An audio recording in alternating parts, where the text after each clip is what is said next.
While this podcast isn't rated explicit, the content may not be suitable for younger listeners. Welcome to Sex for Saints, the Christian couple's guide to great sex. I am your host, certified sex and marriage coach, Amanda Lauder. This is episode 391, I Meet Her Needs, Why Won't She Meet Mine?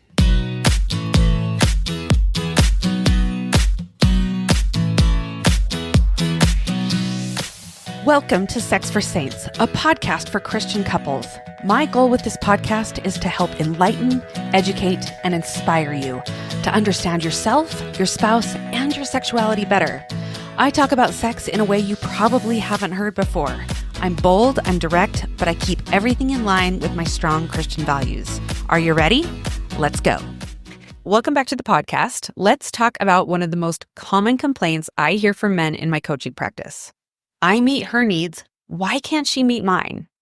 And when we dig deeper, that need they're talking about is almost always sex. I get it. I really do. You're thinking, Amanda, I work hard. I help with the kids. I try to be romantic. I listen to her talk about her day. I'm doing my part. So why won't she do hers? But here's the thing, and this might sting a little. Framing sex as a need that your wife should meet is actually killing your sex life, not improving it. Killing it. The problem with needs language, when we talk about sex as a need, we immediately set up a caretaking dynamic. Think about actual needs for a moment. Food, water, shelter, safety. These are the things that we provide for people that we care about, especially when they can't provide it for themselves. You give a hungry child food, not because they're sexy or because you desire to feed them, but because they need it to survive. Now, imagine your wife approaching sex with that same mindset. She's not thinking, oh, I am so attracted to my husband right now. I can't wait to be with him. She's thinking, he needs this, so I should provide it. That's caretaking, not desire. So let me give you a real example from my practice. I worked with a couple, let's call them Mark and Sarah. Mark would say things like, Sarah, I need sex. It's been 2 weeks. And Sarah, being a caring wife, would often comply. But notice what's happening here. Sarah is taking care of Mark's need, not engaging in her own desire. So over time, Sarah started to dread those conversations. Sex became something she did for Mark, not something that they did together. And the result? Sarah's desire completely disappeared. Why? Because when someone is in caretaker mode, they shut down their own wants and desires to focus on meeting the other person's needs. And desire, real, authentic sexual desire, can't exist in caretaker mode. So here's where it gets really problematic. When sex becomes a need that should be met, it becomes transactional. I did X, Y, and Z for you, so you should give me sex. And this creates a horrible dynamic where both people are keeping score. I had another client, we'll call him David, who literally kept track of all of the nice things he did for his wife, expecting that if he just reached some magical number of kind gestures, sex would be the reward. Now, his wife Jennifer felt like she was a vending machine. Put in enough kindness coins, get sex out. And this transactional approach destroys intimacy because it removes choice and freedom from the equation. And here's something crucial. People need to feel free in order to feel sexual. So when sex becomes an obligation or duty, that freedom disappears. So have you ever truly been attracted to someone who felt obligated to be with you? Of course not. Obligation is the opposite of desire. So when your wife feels obligated to have sex with you, her attraction actually decreases. She can't simultaneously feel, I should do this for him, and I want to do this for him. Now, you might be wondering, do men have the same aversion to caretaking that women do? And the answer is mostly yes, but there are some important differences in how it shows up. So men absolutely lose interest in caretaking sex over time, but they might be more willing to accept it initially than women are. So male arousal tends to be more straightforward physiologically. A man can often reach climax even if his partner isn't particularly engaged or enthusiastic.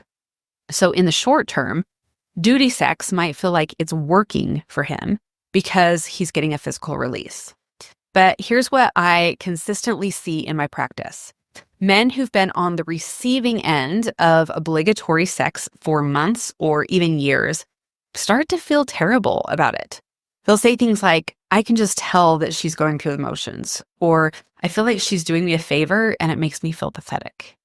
Now, the key difference is timing. Men might initially mistake physical compliance for genuine desire, while women tend to recognize the emotional disconnect immediately and feel turned off by it right away. Now, men might take longer to realize that what they're getting isn't actually what they want. They often are socialized to believe that they should just be grateful for any sex that they get, so they suppress their own feelings about the quality of the connection. But underneath it all, men want to genuinely feel desired just as much as women do. And so the caretaking dynamic ultimately kills desire for both people. It just might take men a little bit longer to admit it's not working for them either. Now, here's a perfect example of how this shows up. Imagine a wife who's suddenly very interested in sex, but only because she wants to get pregnant. It's not about connection, pleasure, or intimacy for her. It's about meeting her need for a baby. How does that feel to her husband? Pretty terrible, actually. He's quickly realizing he's not being desired as a man or as a partner. He's essentially being used as a means to an end. That's caretaking in reverse. He's taking care of her need for a baby rather than the two of them connecting authentically. And most men find this deeply unappealing because it's not really about them or the relationship at all. Now, here's another interesting angle. And what about the men who are the ones doing the caretaking? Do men actually enjoy constantly trying to meet their wife's needs? Now, initially, many men think they do. There's something that feels good about being needed, about being the provider and the problem solver. I hear this all the time. If she just told me what she needed, I'd do it. It feels noble and generous and loving. But here's what I've observed. Men who are constantly in caretaker mode with their wives often end up feeling exhausted and unappreciated. More importantly, their wives often lose attraction to them. Why? Because when you're always focused on meeting someone else's needs, you stop being your own person. You become reactive rather than proactive, a responder rather than a leader. Are you attracted to people who need you to take care of them? Or are you attracted to people who want you but don't need you? There's a huge difference between a woman who desires her strong, capable husband and a woman who needs her husband to manage her emotions, solve her problems, and anticipate her every need. The caretaking dynamic kills attraction in both directions. When you're constantly trying to meet your wife's needs, you're not showing up as an equal partner. You're showing up as a parent or a servant. And that's not sexy to anyone. Now, you might be thinking, but Amanda, if my wife asked me to take out the trash or help with dinner, I'd do it gladly. Why is sex so different?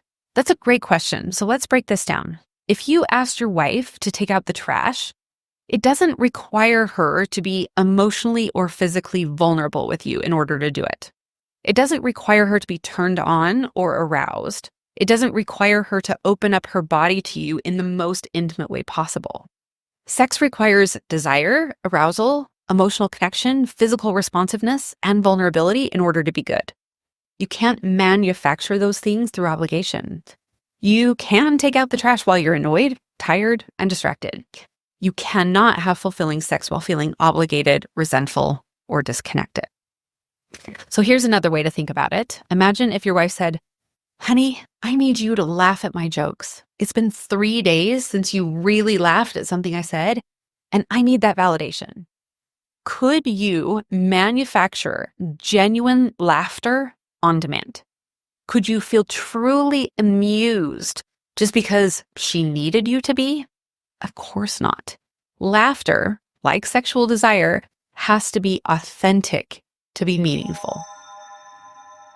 This is a quick reminder. My Embrace You retreat is January 29th through February 1st in St. George, Utah, and I still have spots available. This is 4 days for you. We're talking catered meals, powerful classes, amazing guest speakers, and professional boudoir photography with hair and makeup included. This is your chance to strengthen your sexual self and your marriage in a supportive, judgment-free environment. The deposit is just $500 and it's due by the end of October. Total investment is between $1,500 and $3,000 depending on your choice of accommodations. If you've been thinking about it, this is your sign. Go to amandalauder.com/retreat and grab your spot before October ends. Sexual desire requires freedom, the freedom to say yes and the freedom to say no. So when sex becomes a need that must be met, we remove that freedom to say no. And paradoxically, when someone doesn't feel free to say no, their ability to authentically say yes gets compromised too. I worked with a couple where the husband, let's call him Tom, would get visibly upset when his wife Lisa said no to sex. He'd sulk, withdraw, or make comments about how long it had been. And so Lisa started saying yes just to avoid the conflict and emotional turmoil. But here's what Tom didn't realize. Lisa's yes wasn't really a yes anymore. It was just not a no. And there's a world of difference between enthusiastic consent and reluctant compliance. So over time, Lisa began to associate sex with Tom's neediness and her own loss of agency. She stopped initiating entirely because she felt like she had no choice in the matter. So Tom got what he thought he wanted, more frequent sex, but what he actually got was a wife who felt trapped and a sexual relationship devoid of genuine desire. So what's the alternative? Instead of I need sex, I want you to try I desire you. Instead of you should be meeting my sexual needs, try I want to create something beautiful together, but only if you want to. This shift changes everything. So when you approach your wife from a place of desire rather than need, you're inviting her into something wonderful rather than asking her to take care of you. You're saying, I find you attractive and I'd love to connect with you intimately, instead of I require this of you for my own personal well-being. Let me share a success story with you. I worked with a couple, Alex and Maria, who made this shift. Alex stopped talking about his sexual needs and started expressing his desire for Maria specifically. So instead of, I need sex, he'd say things like, I love the way that you look in that dress. I find myself thinking about being close to you.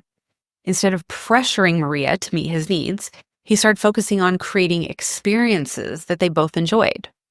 And the result? Maria's desire began to return because she felt wanted rather than needed. She felt like a desirable woman rather than a caretaker. Their sexual connection improved dramatically because it was based on mutual want rather than one-sided need. Here's another crucial point. When you stop framing sex as a need that your wife should meet, you take responsibility for your own sexual well-being. This is actually incredibly attractive to women. A man who takes ownership of his desires and doesn't make his wife responsible for managing his sexual satisfaction is much more appealing than a man who's essentially asking his wife to be his sexual caretaker. Now, this doesn't mean that you stop communicating about your desires. Quite the opposite. It means you communicate from a place of strength and autonomy rather than neediness and dependency. You're sharing your desires, not assigning your wife a task. Now, I want to be clear about something. I'm not saying that sexual connection isn't important in marriage. It absolutely is. Physical intimacy is a beautiful part of a committed relationship, but there's a difference between recognizing the importance of sexual connection and framing sex as a need that must be met. Sexual connection thrives when both people feel desired, not when one person feels needed. It flourishes when both people have the freedom to show up authentically, not when one person feels obligated to perform. Think of it this way. You want your wife to want you, not just service you.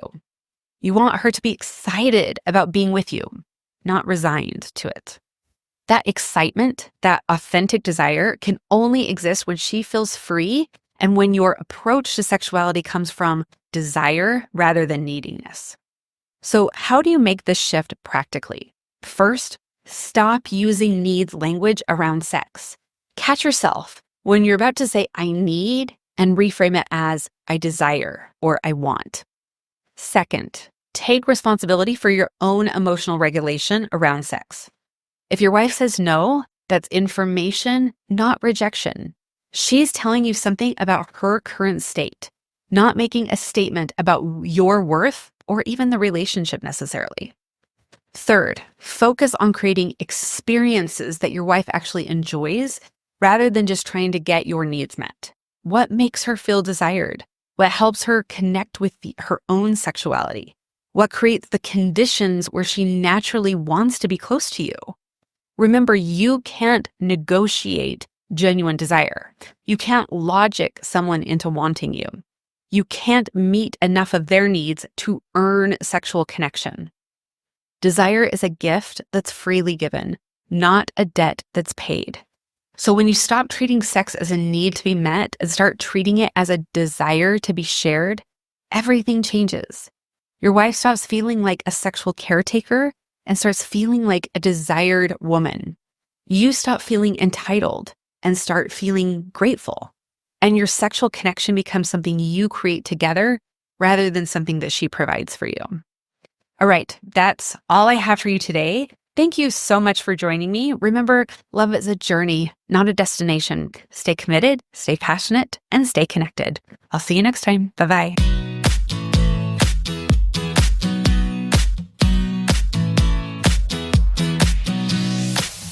Like what you're hearing on this podcast? Make sure you hit subscribe so you don't miss a single episode. Don't forget to leave me a review and share it with your friends.